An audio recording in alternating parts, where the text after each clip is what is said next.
Guys, welcome to our channel Saloni Verma study point. मैं सलोनी वर्मा आसवी का स्वागत करती हूँ सलोनी वर्मा स्टडी पॉइंट पे।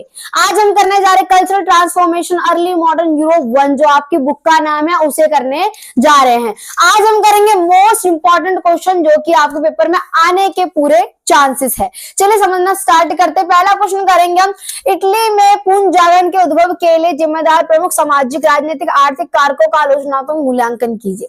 बेसिकली आप सभी की भारी मांग पर हमने डिसाइड किया है कि क्वेश्चन के साथ आंसर भी आपको लिखवाया जाएगा, ताकि आप इसे लिखकर नोट बना लो और नोट बना के उसे याद कर लीजिए, ताकि पेपर में आपके लिए बहुत ही ज्यादा बेनिफिशियल हो ये चीजें।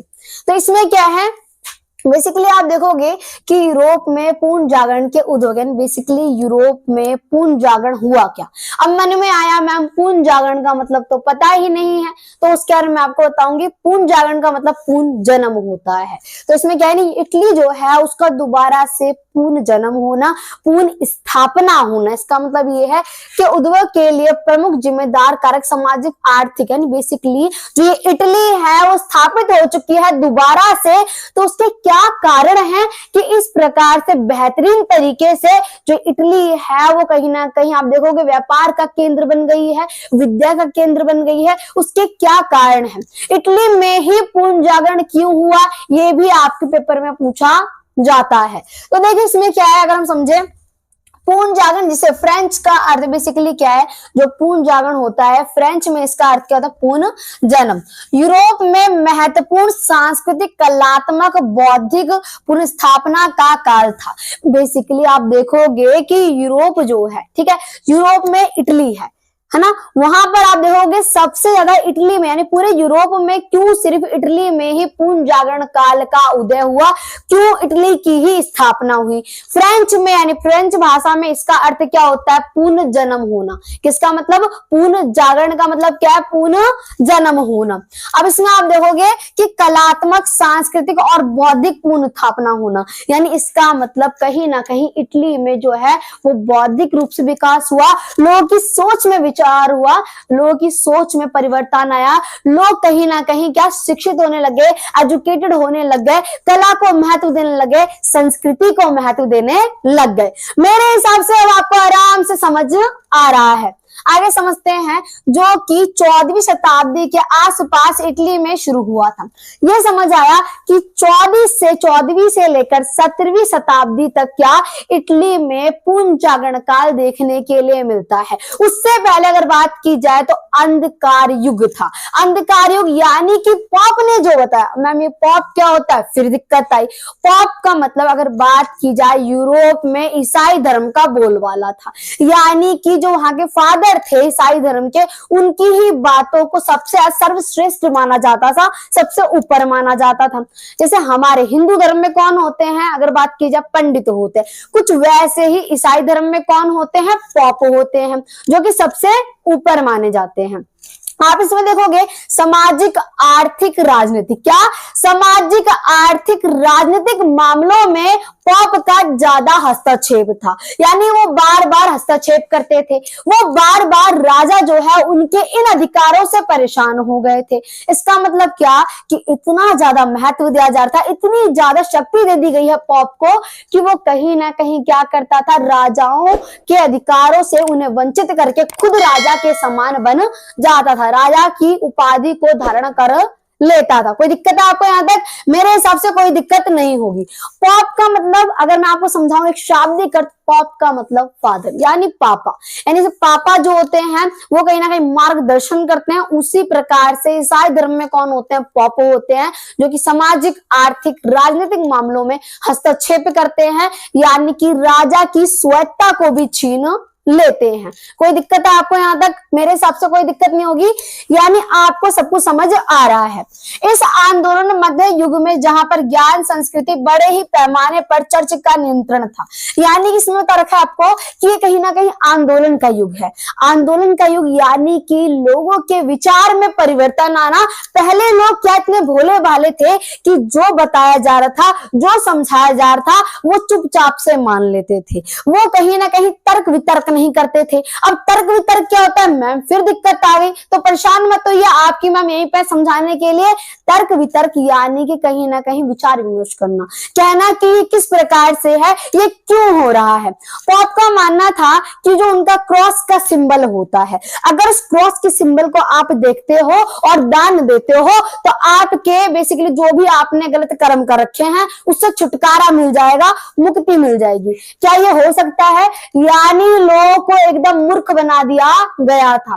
परंतु बाद में क्या होता है, मानवतावादी विचारधारा आती है। अब मन में आया मैम ये मानवतावादी विचारधारा क्या होती है। मानवतावादी विचारधारा का मतलब यानी कि लोगों के विचार में परिवर्तन आना, लोगों की धारणाओं में परिवर्तन आना, लोगों के अंदर बौद्धिक विकास होना, लोगों को कहीं ना कहीं सही और गलत का मार्गदर्शन पता चल जाना कि क्या उनके साथ गलत हो रहा है और क्या उनके साथ सही हो रहा है। आगे समझिए इसके बारे में। अब इसमें क्या है, जिज्ञासा रचनात्मक अन्वेषण के एक नए युग की और संस्करण की चिन्हित किया गया। लोगों ने प्राचीन और रोम की जो उपलब्धि को फिर से खोजना शुरू कर दिया।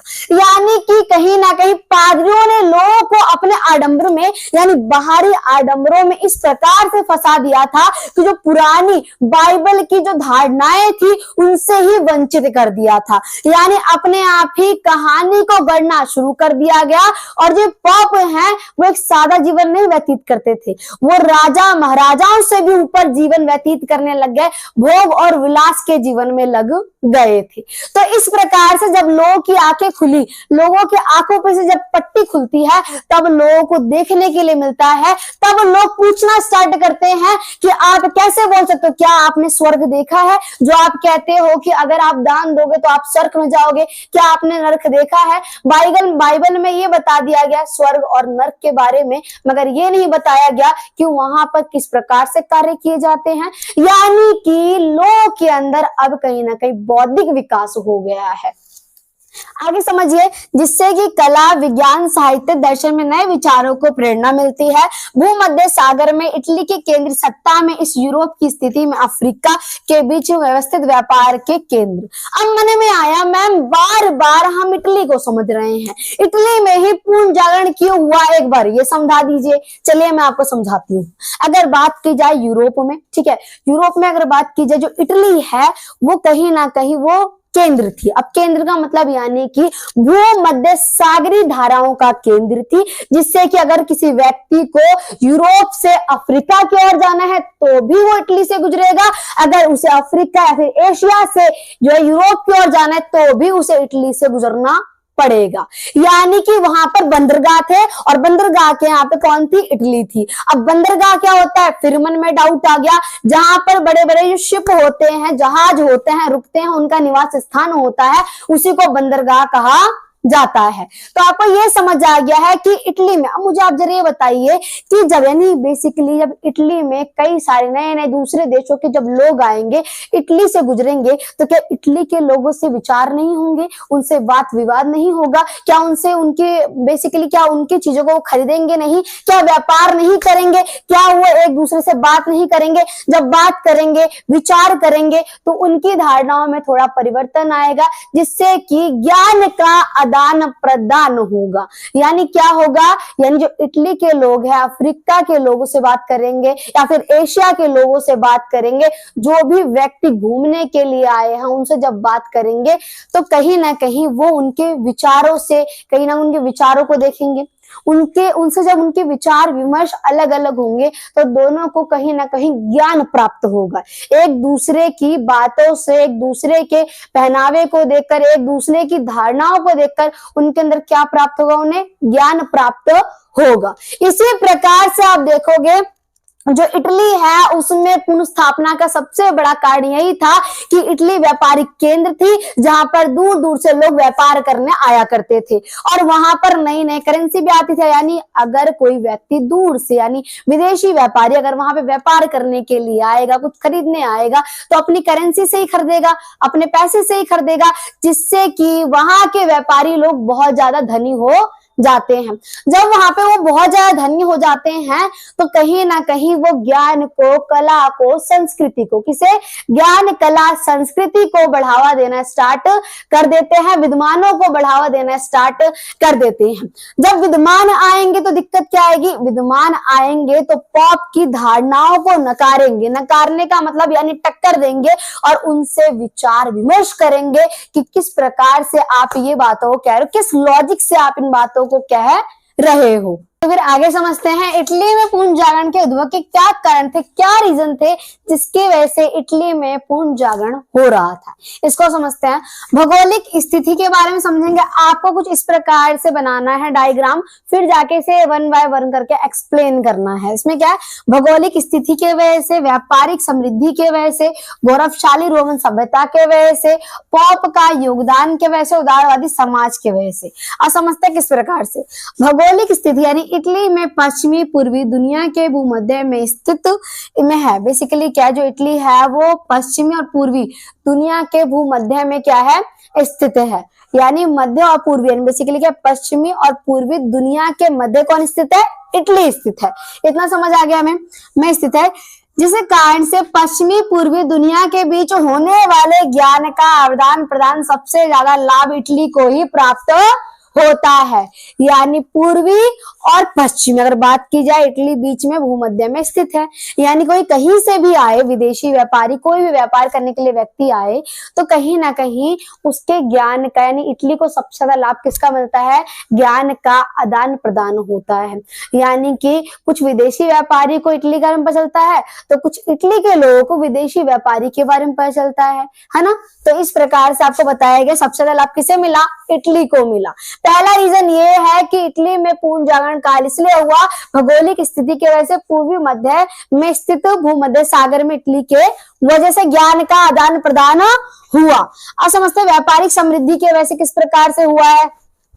इटली की समृद्धि का कारण विदेशी व्यापार था। यानी जो इटली इतनी जल्दी से पुनर्स्थापना कर रहा है, आगे बढ़ता जा रहा है, सबसे बड़ा रीजन ये है कि वहां पर विदेशी व्यापार हो रहा है। विदेशी जो है घूमने के लिए इटली में आते हैं और इटली को समझते हैं और कहीं ना कहीं उन चीजों को खरीद के विदेशी व्यापार होता है। विदेशों में इटली की चीजों को वो लेकर जाते हैं, तो ये विदेशी व्यापार हुआ इससे। तो इटली में जो है, इटली की समृद्धि का कारण विदेशी व्यापार था, जहां पे अरब एवं एशिया में आने वाली वस्तुएं यूरोप के दूसरे देशों तक पहुंचती थी। यानी अरब और एशिया से आने वाली वस्तुएं कहां पहुंचती थी, यूरोप के दूसरे देशों में पहुंचती थी। इसीलिए इटली में आप देखोगे व्यापारिक समृद्धि हुई, जिसके कारण पूंजीपति वर्ग का उदय हुआ। यानी इसी रीजन के वजह से जो पूंजीपति वर्ग था वो और ज्यादा अमीर होता गया। यानी जो व्यापारी थे, जो अमीर थे, वो बहुत ज्यादा अमीर होते गए। कहां पर, इटली में होते गए, ये बताया जा रहा है आपको इसके अंतर्गत। और उदय हुआ जिन्होंने व्यक्तिगत कला और साहित्य एवं विज्ञान को, इटली के लोगों को स्वतंत्र रूप से सोचने और चिंतन करने के लिए ज्ञान आने का, बेसिकली पाने का प्रेरित किया। यानी कि बेसिकली आपको ये समझ आया है कि विदेशी व्यापार की वजह से इटली जो है इतनी तेजी से समृद्धि कर रहा है और कहीं ना कहीं आप देखोगे वो व्यापार का केंद्र बन गया है। इस प्रकार से आपको समझाया गया है। स्क्रीनशॉट ले लीजिए इसकी, ताकि आप अच्छे से लिख सके, नोट कर सके अपनी नोटबुक में। आगे समझते हैं पोप का क्या योगदान है इटली में पूर्ण जागरण को करवाने के पीछे। इटली में पोप का निवास था। बेसिकली क्या है, जो इटली में पोप का निवास था, बेसिकली इटली में पोप का ज्यादा बोलबाला देखने के लिए मिलता है, ईसाई धर्म के फादर का बोलबाला देखने के लिए मिलता है। यानी इनकी बात को ज्यादा सर्वोच्चता दी जाती है। आगे, जो कि ईसाई तथा संसार में प्रधान थे, यानी ईसाई संसार में, ईसाई धर्म के कहीं ना कहीं प्रमुख थे, यानी इनके पास सबसे ज्यादा शक्ति प्राप्त थी, ये बताया गया है इसके अंतर्गत। इसमें कुछ लोग पोप को विभिन्न विद्वान, कला, साहित्य संरक्षक को लेकर पूर्ण जागरण के विकास में आना योगदान था। अगर बात की जाए, बस ये जो ईसाई है, बेसिकली जो पोप है, वही कहीं ना कहीं यूरोप में संस्कृति के बारे में, विज्ञान के बारे में बताते थे। अपनी धारणाओं को बना के वो इस प्रकार से इसे बताते थे। यानी कोई भी वास्तविकता से नाता नहीं था। इसमें आप देखोगे कि कोपरनिकस क्रांति भी आती है, उसके बारे में आप समझोगे डीपली। तो इसमें क्या है कि उदारवादी समाज, इटली में सामंतवादी प्रथा इतनी मजबूत नहीं थी। यानी मैं अगर बताऊं आपको सामंतवादी प्रथा क्या होती है कि 14वीं से 17वीं शताब्दी में इसका पतन तो हो चुका है सामंतवादी प्रथा का, परंतु सामंतवादी प्रथा का मतलब होता है सामंत। इसे अंग्रेजी में फ्यूडलिज्म कहा जाता है। फ्यूड का मतलब क्या होता है, भूमि का टुकड़ा, जो कि राजाओं के द्वारा सामंतों को दिया जाता है। सबसे ऊपर होते हैं राजा, दूसरे नंबर पर आते हैं सामंत, और सामंत जो है वो राजा जैसे ही कहीं ना कहीं शक्तिशाली होते हैं, धनी होते हैं पैसों के मामले में, और उनके पास बहुत ज्यादा संपत्ति पाई जाती है। तीसरे नंबर पे आते हैं किसान, और सबसे लास्ट में आते हैं कृषक, यानी भूमिहीन कृषक भी इसमें शामिल होते हैं, जिनके द्वारा कहीं ना कहीं जो राजा है वो सामंत को शक्ति देते थे, जमीन देते थे, और जो जी सामंत है वो थोड़ा सा भूमि का टुकड़ा जो है जमींदारों को देते थे, और उसके बाद कहीं ना कहीं जमींदार जो है किसानों से खेती करवाया करते थे। परंतु बाद में क्या होता है, हैजा नामक बीमारी जो है यूरोप में फैलने लग जाती है, और इसमें सबसे बड़ा जो शिकार कौन बनता है, जो एक गरीब किसान बनते हैं, क्योंकि उनके पास इतने पैसे नहीं होते हैं कि वो अपना इलाज करवा ले। आधे से ज्यादा किसानों की मृत्यु हो जाती है, तो कुछ किसान यूरोप को छोड़कर दूसरे देशों में भाग जाते हैं, यानी कि पलायन कर लेते हैं। तो इस प्रकार से सामंतवादी व्यवस्था का पतन होता है। तो यानी कि इटली में सामंतवादी व्यवस्था का इतना ज्यादा प्रचलन देखने के लिए नहीं मिलता है। इस प्रकार से बताया, इसीलिए वहां के लोगों में उदार प्रकृति थी और स्वतंत्र विचारधारा और विकास में अपने योगदान में, इसीलिए इटली में पूर्ण जागरण आसानी से सबसे पहले हो पाया। हमें ये समझ आ गया कि इटली में पूर्ण जागरण होने का क्या कारण था। इस प्रकार से आपको इस क्वेश्चन को समझाना है। सेकंड क्वेश्चन को समझते हैं, प्रारंभिक आधुनिक यूरोप से क्या तात्पर्य है, स्पष्ट कीजिए। इस प्रकार से क्वेश्चन आ सकता है पेपर में, या तो इस प्रकार से पूछा जा सकता है कि प्रारंभिक आधुनिक यूरोप में प्रमुख सांस्कृतिक परिवर्तन क्या है। जैसे भी क्वेश्चन आया आपको ऐसे ही अटेम्प्ट करना है, ऐसे ही से लिखना है। ये आपको इस प्रकार से बताना है कि यूरोपीय इतिहास की शुरुआत मध्य युग के अंत के बाद हुई। यानी यूरोपीय इतिहास की शुरुआत कब हुई है, मध्य युग का जब अंत होता है तब यूरोप के इतिहास का आरंभ हो जाता है। इसमें आप देखोगे बेसिकली कि आधुनिकता की ओर संक्रमण शुरू हो जाता है, जिससे कि विभिन्न परिवर्तन और विकास देखे जाते हैं। यानी इस प्रकार से परिवर्तन देखने के लिए मिलते हैं यूरोप में, और तेज गति से विकास सबसे पहले कहां देखने के लिए मिला, इटली में देखने के लिए हमें ये मिलता है। आप देखो इसके अंतर्गत की घटनाएं वाले बेसिकली लगभग 15वीं सदी से 18वीं सदी के बीच यूरोपीय इतिहास में ऐसा काल रहा जिसमें राजनीतिक, सांस्कृतिक, धार्मिक और आर्थिक परिवर्तन हुए। यानी बेसिकली प्रारंभिक आधुनिक युग ऐसा यूरोप में काल रहा जब आपको सामाजिक, आर्थिक, राजनीतिक परिवर्तन देखने के लिए मिलते हैं। कहां पर, यूरोप में काफी ज्यादा परिवर्तन, डेवलपमेंट देखने के लिए आपको मिलता है। इसमें आप देखोगे कि जिसमें पूर्ण जागरण, शुरुआत विज्ञान और बेसिकली प्रौद्योगिकी जैसे कई महत्वपूर्ण क्षेत्र भी शामिल हैं।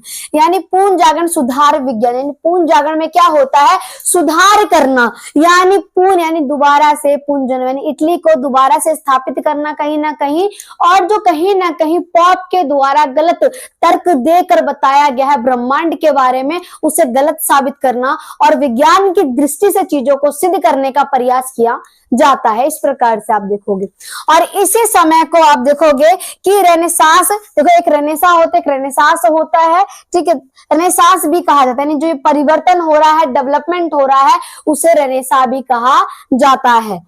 और इसी काल को कहा जाता है कि यूरोप में राजनीतिक और सांस्कृतिक, आर्थिक, धार्मिक क्षेत्रों में महत्वपूर्ण परिवर्तन हुए। यानी यूरोप में क्या हुआ, राजनीतिक क्षेत्र में, सांस्कृतिक क्षेत्र में और आर्थिक और धार्मिक क्षेत्र में जो लोगों की मान्यता थी उसमें काफी परिवर्तन होते हैं। वैज्ञानिकों का मानना है आपको सिर्फ ये नहीं कि ईसाई धर्म के बारे में बस सुनना पसंद हो, देखना पसंद हो और उसके बारे में, उसी धर्म के बारे में बस आपको सुनना पसंद हो, ऐसा नहीं करना चाहिए। यानी कभी कभार दार्शनिक, कभी कभार व्यक्तियों को, यानी यूरोप के लोगों को गैर धार्मिक भी होना चाहिए। यानी जो गैर धार्मिक लोग हैं, जो किसी भी धर्म को स्वीकार नहीं करते हैं, नास्तिक लोग होते हैं, उनके विचारों को भी समझना चाहिए। उसके पीछे क्या लॉजिक है, वो किस प्रकार से तथ्यों को जो है सिद्ध करते हैं, उस प्रकार से आपको समझने का प्रयास करना चाहिए। ये बताया गया आपको, ये बताया गया ये नहीं कि अगर आपके धर्म में कोई क्रूरती है तो आप उस क्रूरती को भी स्वीकार कर लो, ऐसे नहीं करना, यानी कि अगर कोई क्रूरती है तो उसे दूर करने का प्रयास करना चाहिए, ये बताया गया इसके अंतर्गत। यूरोप के उद्भव और विकास के संबंध में पूर्ण जागरण सुधार, विज्ञान प्रौद्योगिकी में विकास सहित मनुष्य की सोच, कला, धार्मिक क्षेत्र में परिवर्तन हुआ। यानी कि मनुष्य जो कहीं नहीं संकुचित सोचता था, थोड़े से क्षेत्र में सोचकर सीमित हो जाता था, पॉप के द्वारा बताई गई धारणाओं को एक बार सुन लिया और उसी को वास्तविकता मानकर बैठ जाता था, उसे नकारा गया और कहीं ना कहीं मनुष्य के अंदर कला के क्षेत्र में, विज्ञान के क्षेत्र में, संस्कृति के क्षेत्र में और उसके संकुचित क्षेत्र यानी बेसिकली संकुचित जो सोच है, छोटी सोच है, उसे विस्तृत किया गया, उसने व्यापक किया और कहीं ना कहीं मनुष्य ने और ज्यादा आधुनिकता की ओर आगे बढ़ा और तथ्य में यानी जो बेसिकली जो पॉप के द्वारा बताए गए कर्मकांड थे, जो धर्म के रूप में कहीं ना कहीं वो ढोकलेबाजी कर रहे थे, व्यर्थ के पैसे आडंबर दिखा रहे थे, लोगों को डर दिखा रहे थे, उस डर के पीछे लॉजिक देखा गया कि किस लिए ऐसा किया जा रहा है। अब देखो, आप देखोगे कॉपरनिकस के बारे में। अब कॉपरनिकस है क्या, तो आप देखो कॉपरनिकस क्रांति आती है, इसमें आपको कहीं ना कहीं तथ्यों को बताया गया है, वो हम आगे समझते हैं इसके बारे में। पहले आप स्क्रीनशॉट ले लीजिए या फिर आप इसे नोट कर लीजिए। बेसिकली आप जानो कॉपरनिकस क्रांति के बारे में। ईसाइयों का यह मानना था कि पृथ्वी जो है यानी मनुष्य पापी है, यानी मनुष्य क्या है, एकदम पापी, और पृथ्वी जो है पाप से पूरी की पूरी जो भरी पड़ी है, इसी के वजह से पृथ्वी जो है बीच में स्थित है, जो सूर्य और बाकी सारे ग्रह उसके चक्कर लगा रहे हैं। ये ईसाइयों की धारणा थी। कॉपरनिकस के द्वारा इनकी धारणा को नकारा गया, कहा गया जो सूर्य है स्थित है और पृथ्वी समेत सारे ग्रह जो ब्रह्मांड के चक्कर यानी जो सूर्य के चक्कर परिक्रमा लगा रहे हैं। तो देख किस प्रकार समझाया गया इसे। बेसिकली ईसाइयों का यह मानना था कि मनुष्य पापी है। इस प्रकार से वैज्ञानिकों ने पूर्णतः अलग दृष्टिकोण से आपूर्ति की। मार्टिन लूथर के समकालीन कॉपरनिकस की बात की जा रही है। आप देखोगे 1493 से लेकर 1543 के काल में यूरोपीय विज्ञान के क्षेत्र में एक युगांतकारी परिवर्तन आया। ईसाइयों का विश्वास था कि पृथ्वी पापों से भरी पड़ी है, यानी ईसाइयों का ये मानना है जो पृथ्वी किससे भरी पड़ी है, पूरी की पूरी पापों से भरी पड़ी है, तथा जो है बेसिकली तथा पाप जो है पापों की अधिकता के कारण वह स्थित रही है। यानी बेसिकली जो पापों से भरी पृथ्वी है वो इसी के वजह से स्थित है क्योंकि वो पापों से भरी पड़ी है, क्योंकि मनुष्य जो है पापी है। अब आप देखोगे पृथ्वी ब्रह्मांड के बीच स्थित है, जिसके चारों ओर खगोल और ग्रह घूम और सूर्य के साथ चारों ओर परिक्रमा कर रहे हैं। इनका क्या मानना है, जो पृथ्वी है वो क्या है, स्थित है और बाकी खगोल ग्रह जितने भी ग्रह हैं साथ में आप देखोगे सूर्य इसके चारों ओर परिक्रमा लगा रहे हैं, यानी घूम रहे हैं, चक्कर लगा रहे हैं। परंतु कॉपरनिकस ने क्या इसे असत्य सिद्ध किया। कॉपरनिकस एक निष्ठावान ईसाई थे, यानी वो भी एक कट्टर ईसाई थे। कैसे ईसाई थे, बहुत ही कट्टर निष्ठावान ईसाई थे। अब देखोगे उन्हें यह भय था कि उनकी इस नई खोज यानी जो उन्होंने एक नई खोज की है उससे कहीं ना कहीं उन्हें यह डर था कि जो पुरानी सोच है ईसाइयों की कि जो पृथ्वी स्थित है, अगर वो ये बताएंगे नहीं सूर्य स्थित है, पृथ्वी के साथ सारे ग्रह उसकी परिक्रमा कर रहे हैं, तो उनका क्या होगा।